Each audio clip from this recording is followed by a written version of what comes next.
नमस्कार, मैं हूं संजय शर्मा। आप देख रहे हैं 4 PM न्यूज़ नेटवर्क।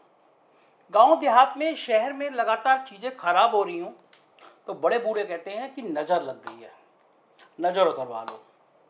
और तरह तरह के उपाय होते हैं। कभी कोई मिर्च का छौंका लगाता है, कोई चप्पल से उतारता है। कहा जाता है कि इससे बुरी बुरी बला जो टल जाएगी। मुझे लगता है अपने साहेब को, प्रधानमंत्री जी को कुछ कराना चाहिए। मतलब मिर्च का छौंका लगवाएं या कुछ चप्पल उप्पल से पार्टी का दफ्तर में कुछ करें और कुछ मिर्च नींबू टाइप का। एक के बाद एक घटनाएं खराब हो रही हैं। मैं बात करूंगा महाराष्ट्र के नाटक की। महाराष्ट्र में पत्ते इतनी बुरी तरह पिट रहे हैं कि साहेब और पूरी पार्टी सख्ते में है। जो कर्नाटक में हो रहा है कहीं वो महाराष्ट्र में ना हो जाए, इसका डर लगा हुआ है। इस वीडियो को ध्यान से सुनिएगा, कुछ जानकारी आपको मिलेगी भारतीय जनता पार्टी की अंदरूनी राजनीति की। उससे पहले छोटी सी रिक्वेस्ट आपसे, एक जब आप वीडियो देख रहे होंगे इसके नीचे एक डिस्क्रिप्शन बॉक्स आएगा, उसमें मेरी मेंबरशिप का एक फॉर्म है। अगर आप उस फॉर्म को भर के हमें सहयोग करेंगे तो मैं आपका आभारी होऊंगा। अब बात करता हूँ कर्नाटक और महाराष्ट्र की समता, समानता और एक रूपता कैसी है। दरअसल कर्नाटक भाजपा में गजब नाटक चल रहा है। वहां की भारतीय जनता पार्टी में इस बात की होड़ लगी दिख रही है कि कौन पहले भारतीय जनता पार्टी के जहाज से कूदता है। पूर्व मुख्यमंत्री स्तर तक के नेता पार्टी छोड़कर भागते हुए दिखाई दे रहे हैं। आप सोचो, किसी पार्टी का चीफ मिनिस्टर हो रहा हो, वही छोड़ के कांग्रेस में चला जाए। लेकिन अफसोस कि इस बार साहिब हिमाचल के बागी को जैसे फोन करते थे वैसे फोन भी नहीं कर पा रहे हैं। पता नहीं कौन रिकॉर्ड करके वायरल कर दे। डर है।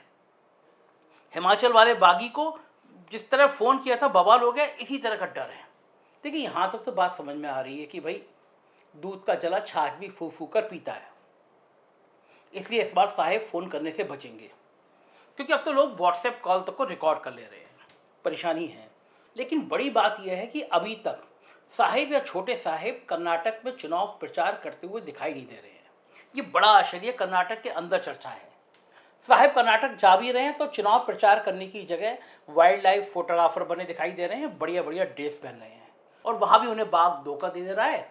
बाघ उनकी खिदमत में हाजिर ही नहीं हुआ और गाज कर गई बेचारे 2 कर्मचारियों पर कि बाघ जो है कहाँ था, साहेब को नमस्ते करने नहीं आया।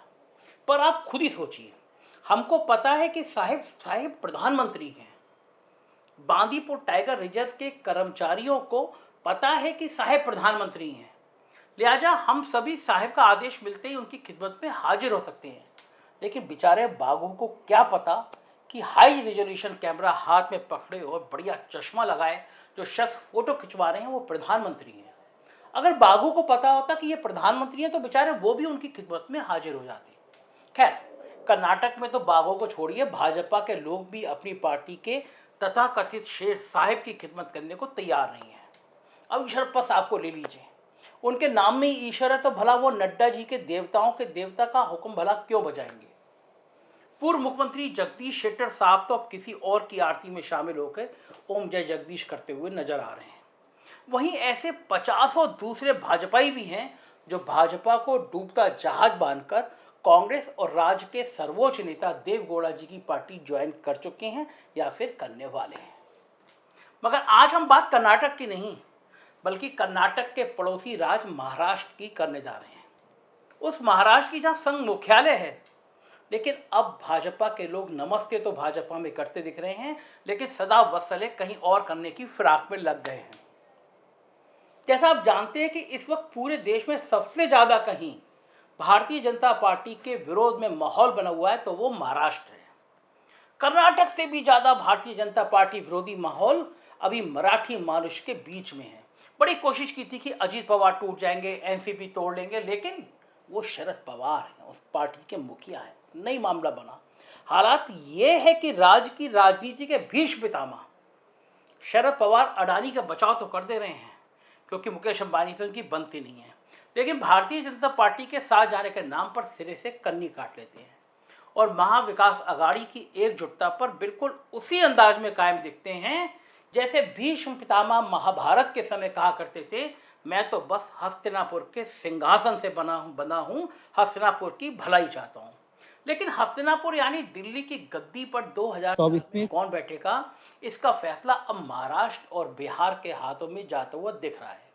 और इस काम में बंगाल, कर्नाटक, छत्तीसगढ़, हरियाणा, दिल्ली, हिमाचल और महाराष्ट्र और बिहार की ताकत के पीछे लामबंद होते हुए दिखाई दे रहे हैं। शायद चुनाव करीब आते आते उत्तर प्रदेश भी साहेब को हेकड़ी दिखाते हुए नजर आ जाए तो किसी को कोई आश्चर्य नहीं होना चाहिए। योगी आदित्यनाथ की भी घेराबंदी दिल्ली ने बहुत की है। मगर फिलहाल हम बात महाराष्ट्र की करते हैं, क्योंकि कर्नाटक के बाद महाराष्ट्र एक ऐसा राज्य बनता दिख रहा है जहां भाजपा में अभी तूफान से पहले की शांति दिख रही है। ऐसी संभावना जताई जा रही है कि कभी भी भाजपा में विस्फोट हो सकता है। मुख्यमंत्री को उप मुख्यमंत्री बना दिया जाता है, नितिन गडकरी को संसदीय बोर्ड से बाहर का रास्ता दिखा दिया जाता है, शिंदे गुट के विधायक भागे नहीं, इस वजह से ज्यादातर मंत्री भी उन्हीं के गुट से बने हैं। ऐसे में भाजपा के विधायक सिर्फ बाराती बनकर रह गए हैं, लेकिन हकीकत यही है कि बारातियों को दूसरी बारात में भी अब मजा आने लगा है, उनको जाने की उत्सुकता बनी रहती है। और वैसे भी सत्ता के बाराती, इनसे ज्यादा चंचल मन तो शायद ही किसी का होता है, खासकर तब जब सत्ता में होने के बावजूद सत्ता सुख से वंचित होने की प्रक्रिया की फीलिंग हो तो बात अलग है। अब मैं कुछ उदाहरण देता हूं, आपको देख लीजिए। देवेंद्र फडणवीस और विनोद तावड़े में बनती नहीं है। हालांकि विनोद तावड़े को बिहार का प्रभारी बनाकर एक सेटलमेंट किया गया है कि दोनों शांत रहें, लेकिन सवाल यह है कि यह टेम्परेरी सेटिंग आखिर कब तक चलेगी।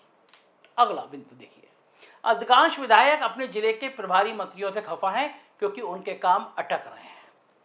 कार्यकर्ताओं में बेहद निराशा का माहौल है क्योंकि ना तो उनकी मंत्री सुन रहे हैं और ना ही अधिकारी संग कुछ कर पाने की स्थिति में है नहीं। वहीं जब कार्यकर्ता विधायक के पास जाते हैं तो वो सीधे कह देते हैं, भाई हमारी और तुम्हारी हैसियत में कोई फर्क नहीं रहा, तुम तो हमें भला बुरा सुना भी सकते हो, लेकिन हमारी तो अब ये हैसियत भी नहीं बची कि ऊपर में कुछ सुना सकें। ना तो हम तुम्हें कुछ बोल सकते हैं और ना ही ऊपर कुछ बोल सकते हैं। मराठी जनपद भी मराठी जनमत एकदम नाराज है, पूरी तरह भाजपा के खिलाफ देखकर नेताओं के हाथ पैर फूले हैं। सबको लग रहा है कि अगला चुनाव यदि इस पार्टी से लड़े तो गए काम से पब्लिक बहुत खफा है। अमित शाह जी का छोटे साहब का दौरा भी पार्टी नेताओं को सुनने के लिए कम और अपनी बात सुनाने के लिए ज्यादा हो रहा है। ऐसे में भाजपा के लोगों की स्थिति तो डमरू जैसी बनती जा रही है। ऐसा डमरू जैसे जब मर्जी कभी क्षेत्रीय जनता में बजा दे रही है, तो ऊपर से टास्क मास्टर टास्क थमाकर अपनी तरफ से डमरू बजा दे रहे हैं। और अब जनता भी पूछ रही है, आप उस पार्टी में क्यों हो जिस पार्टी के नेता सुधांशु त्रिवेदी छत्रपति शिवाजी महाराज का अपमान करते हैं? आप उस पार्टी में क्यों हो जिस पार्टी ने राज्य के 4-4 प्रोजेक्ट उठाकर गुजरात शिफ्ट कर दिए? आप उस पार्टी में क्यों हो जिसमें बाला साहब ठाकरे की विरासत से दगाबाजी की? यह सवाल पूछ रही है जनता, पूछ रही है, नेताओं से पूछ रही है। और जाहिर है कि ये सब सवाल झेलने की स्थिति में महाराष्ट्र के स्थानीय भाजपा नेता अब दिखाई नहीं दे रहे हैं। आखिर कब तक झेलेंगे? मगर उनकी दिक्कत यह है कि इक्का दुक्का लोगों को छोड़कर अधिकांश लोगों के लिए शरद पवार और ठाकरे परिवार ने नो एंट्री का बोर्ड लगा रखा है, क्योंकि अब उनकी भी मजबूरी है।